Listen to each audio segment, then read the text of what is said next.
Em 1945, o fim da Segunda Guerra Mundial foi oficialmente anunciado. O Exército Vermelho tomou Berlim, encerrando de vez os planos da Alemanha de dominar o mundo. No ano seguinte, em 1946, a criação da ONU trouxe esperanças de uma nova era de paz e cooperação global. Por outro lado, no cenário cultural, os tempos estavam mudando. Os quadrinhos, que haviam sido uma poderosa ferramenta de propaganda durante a guerra, começaram a perder espaço na indústria. Suas histórias, antes cheias de ação e heroísmo, passaram a ser vistas como ingênuas e ultrapassadas. O público estava em busca de algo diferente. Foi nesse contexto que o renomado cineasta Orson Welles surgiu com uma ideia que poderia revolucionar a indústria cinematográfica dos Estados Unidos. Welles já era um nome lendário. Em 1938, sua transmissão radiofônica de A Guerra dos Mundos, de H.G. Wells, causou pânico entre os ouvintes que acreditaram estar ouvindo uma invasão alienígena real. O episódio consolidou a sua fama e abriu portas para sua promissora carreira no cinema. Poucos anos depois, em 1941, em plena Segunda Guerra Mundial, Welles protagonizou e dirigiu Cidadão Kane, um filme inovador para a época. A obra narra a ascensão e queda de Charles Forst Kane, um magnata da comunicação que, apesar de sua fortuna e poder, morre solitário, deixando para trás o mistério de uma última palavra.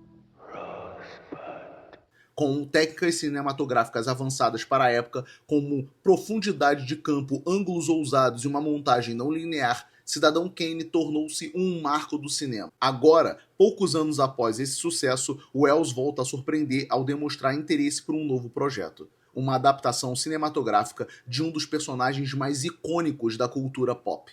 Tudo isso só veio à tona graças às pesquisas do historiador e crítico de cinema Lionel Hutton. Durante sua investigação sobre o espólio de Welles, Hutton teria descoberto documentos que indicavam que o projeto realmente existiu. Entre suas descobertas estavam notas detalhadas de produção, cartas de confirmação do elenco e até esboços de um roteiro. Esses registros sugeriam que Welles não apenas considerou a ideia, mas chegou a desenvolver planos concretos para levá-la às telas. Em uma entrevista para o programa de rádio da BBC, Welles compartilhou o seu entusiasmo e a sua visão inovadora para o cinema. Cinema needs to evolve. It needs stories that ignite the audience's imagination.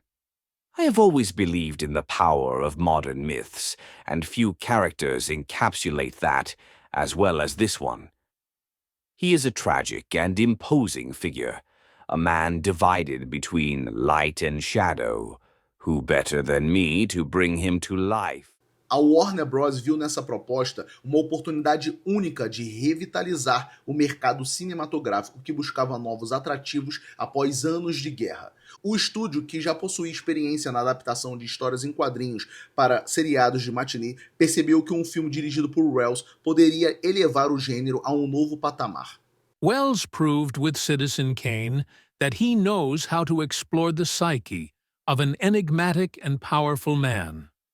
Now, he has the chance to do the same, with a character who embodies justice and mystery.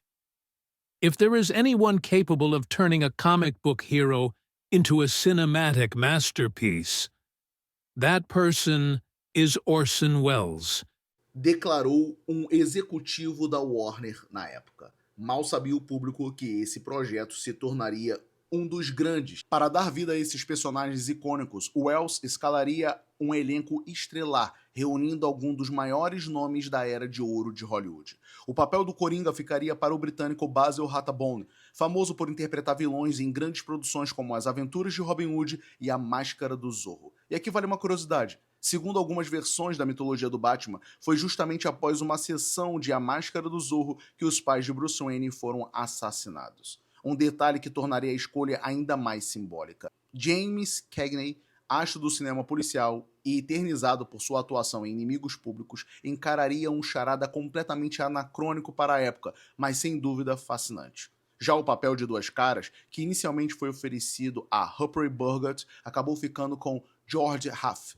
Huff era uma escolha natural, pois além do seu talento em interpretar criminosos no cinema, como em Scarface e Quanto Mais Quente Melhor, ele tinha uma infame conexão com o mundo do crime na vida real. E para Mulher Gato, quem melhor do que a enigmática e sedutora Marlene Dietrich, a estrela de O Anjo Azul, traria um magnetismo hipnótico ao papel, misturando elegância e mistério na medida certa.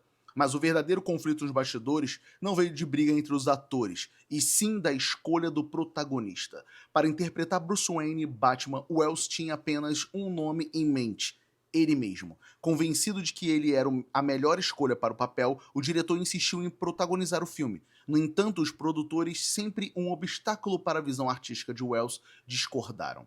Para eles, o ator ideal para vestir o manto do morcego era Gregory Peck. Essa disputa criativa se tornaria um dos fatores que acabariam condenando o projeto a se tornar apenas um dos grandes e se da história do cinema. Eu sou o Rafael e esse é o Papo no Ar, e um feliz 1º de abril para vocês. Um beijo, um abraço e tchau, tchau.